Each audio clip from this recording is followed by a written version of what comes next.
দেবী কালীকে ধরা হয় সৃষ্টির মূল শক্তি, আদ্যশক্তি বা মহাশক্তির রূপ। কালী হলেন মহাশক্তির মূল প্রতীক।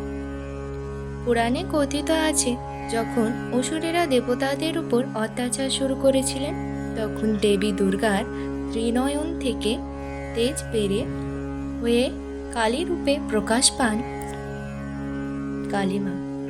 এই রূপটি ছিল খুবই ভয়ঙ্কর, কৃষ্ণবর্ণ, হাতে ছিন্ন মুণ্ড, উন্মুক্ত কেশ, রক্ত জিহ্বা, হাতে খড়গ।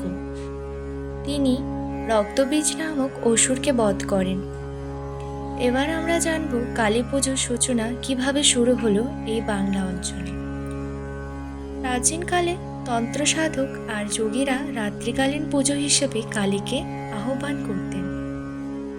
এই পুজো ছিল মূলত তান্ত্রিক উপাসনা, যা পরবর্তীতে সাধারণ মানুষের মধ্যে ছড়িয়ে পড়ে।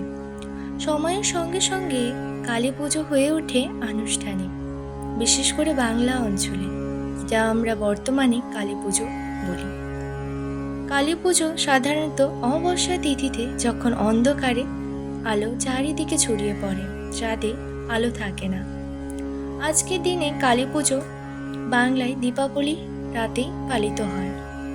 ভক্তরা কালী মায়ের কাছে প্রার্থনা করেন, মা অন্ধকার থেকে আলোর পথে নিয়ে চলো।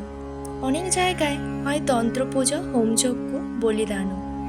আবার অনেকে করেন ভক্তিমূলক কীর্তন ও আরাধনা।